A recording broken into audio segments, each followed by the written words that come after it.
क्या आपने कभी किसी ऐसे इंसान की कहानी सुनी है जो समुद्र किनारे बसे एक छोटे से गांव में पैदा हुआ और एक दिन भारत का राष्ट्रपति बना? क्या आपने सोचा है कि एक साधारण अखबार बेचने वाला लड़का देश के वैज्ञानिक सपनों का सिरमौर कैसे बन गया? आज हम बात कर रहे हैं एक ऐसे व्यक्ति की जो न केवल मिसाइल मैन कहलाया बल्कि करोड़ों युवाओं के दिल में प्रेरणा बन गया। Doctor APJ Abdul Kalam. ये कहानी है आत्मविश्वास की, मेहनत की और देशभक्ति की। एक ऐसे इंसान जिसने जीवन में कभी हार नहीं मानी, जिसने विज्ञान को सेवा बना दिया और राष्ट्रपति होते हुए भी बच्चों से संवाद करना नहीं छोड़ा। आज हम जानेंगे कि कैसे अब्दुल कलाम ने अपने जीवन के हर मोड़ पर कठिनाइयों को पार किया और बन गए जनता के राष्ट्रपति। चलिए शुरू करते हैं इस महान आत्मा की प्रेरणादायक यात्रा को। अब्दुल कलाम का जन्म 15 अक्टूबर 1931 को तमिलनाडु के रामेश्वरम गांव में हुआ। इनका पूरा नाम था अबुल पाकिर जैनुल आबदीन अब्दुल कलाम। उनके पिता मछुआरों को नाव किराए पर दिया करते थे। परिवार आर्थिक रूप से कमजोर था, लेकिन मूल्यों और संस्कारों से समृद्ध था। बचपन से ही कलाम बहुत जिज्ञासु थे। वे छोटे थे तभी उन्हें समझ आ गया कि अगर कुछ बनना है तो मेहनत करनी होगी।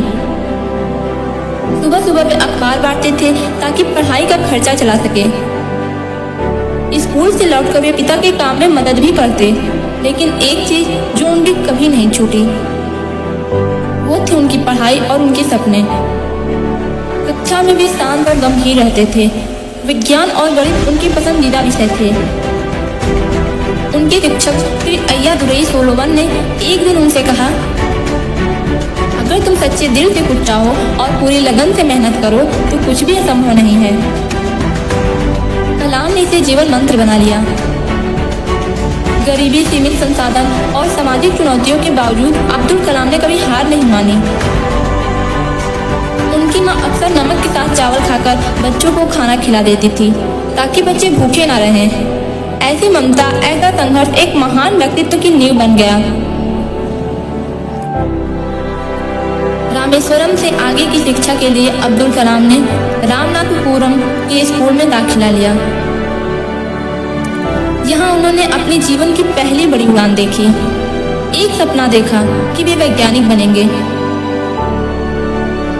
घर से दूर हॉस्टल में रहना, सीमित पैसे, खाने पीने की कठिनाई, लेकिन कलाम डटे रहे।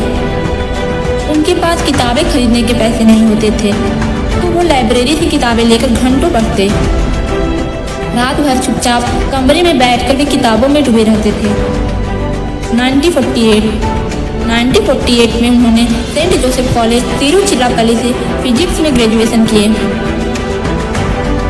लेकिन उन्हें महसूस हुआ कि उनका मन मशीनों और तकनीक में ज़्यादा लगता है। इसलिए उन्होंने इंजीनियरिंग करने का निश्चय किया और एडमिशन लिया Madras institute of technology MIT में।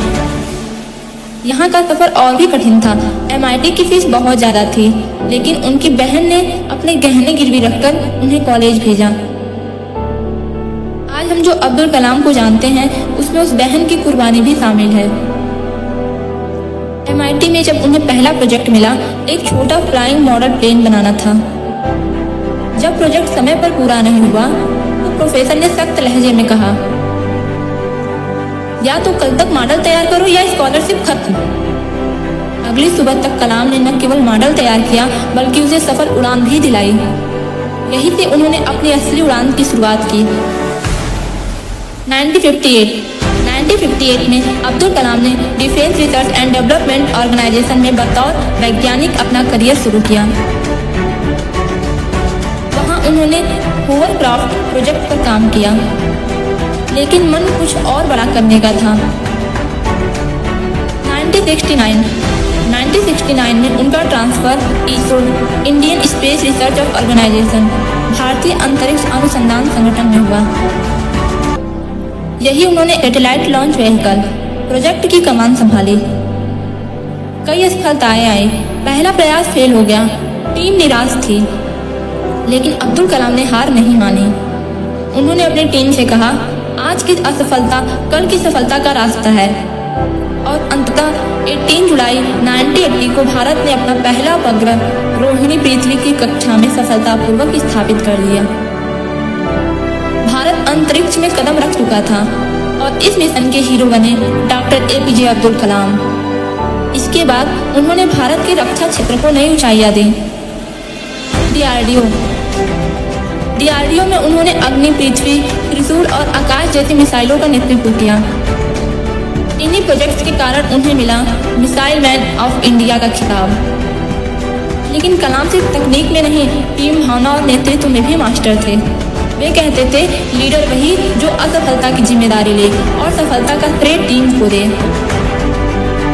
1980 के दशक में भारत को अपनी सुरक्षा मजबूत करने की जरूरत थी। भारत के पास आत्मनिर्भर रक्षा तकनीकी नहीं थी। ऐसे समय में APJ अब्दुल कलाम ने नेतृत्व किया integrated guided missile development programme का। इस प्रोग्राम के तहत उन्होंने देश को दी पृथ्वी, त्रिशूल, आकाश, नाग और अग्नि मिसाइलें। एक समय था जब भारत को विदेशी मदद लेनी पड़ती थी, लेकिन आज भारत अपनी रक्षा तकनीकी खुद बनाता है। और ये संभव हुआ APJ अब्दुल कलाम की दूरदर्शिता और मेहनत से। कलाम ने हर असफलता से सीखा और अपनी टीम को हमेशा आगे बढ़ाया। वे कहते थे, अगर आप असफल होते हैं तो उसमें फेल का मतलब फेल नहीं है, उसमें फेल का मतलब फर्स्ट अटेम्प्ट इन लर्निंग है। ऐसी सोच उन्हें एक आम वैज्ञानिक से असाधारण लीडर बना देती थी। उनकी मिसाइलें, उपलब्धियों और वैज्ञानिक योगदान के लिए उन्हें 1997 में भारत रत्न से नवाजा गया, जो भारत का सर्वोच्च नागरिक सम्मान है। आज हम मिसाइल मैन कहते हैं तो वह सिर्फ मिसाइलों के बारे में नहीं है, वो उस सोच की प्रतीक है कि भारत अपने पैरों पर खड़ा हो सकता है। वो आत्मनिर्भरता की मिसाइल है, आत्मगौरव की उड़ान है। 2002 में एक असाधारण मोड़ आया जब अब्दुल कलाम को भारत के 11वें राष्ट्रपति के रूप में चुना गया। उन्होंने न तो राजनीति की थी, न ही चुनाव लड़ा था, फिर भी वे देश के सबसे बड़े संवैधानिक पद पर पहुंचे। क्यों? क्योंकि देश को भरोसा था उनके चरित्र, योगदान और सोच पर। 25 जुलाई 2002 को उन्होंने राष्ट्रपति पद की शपथ ली, पर वो कभी राजा की तरह नहीं जिए। वे जनता के राष्ट्रपति बने, the people's president. Rashtrapati Bhavan में रहते हुए उन्होंने कभी बच्चों और युवाओं से दूरी नहीं बनाई। हर सप्ताह वे किसी स्कूल या कॉलेज में जाते, छात्रों से बातें करते, सवाल पूछते, सपनों के बीज बोते। एक बार एक बच्चे ने पूछा, सर, मैं भी आप जैसा बनना चाहता हूँ, क्या करूँ? कलाम ने मुस्कुराकर कहा, ईमानदार रहो, कड़ी मेहनत करो और कभी हार मत मानो। राष्ट्रपति रहते हुए उन्होंने कई गंभीर फैसले भी लिए, लेकिन उनका स्वभाव हमेशा विनम्र और शांत रहा। वे सादगी में विश्वास करते थे। उन्होंने राष्ट्रपति भवन में अपने कमरे में कुछ भी विलासिता नहीं रखी।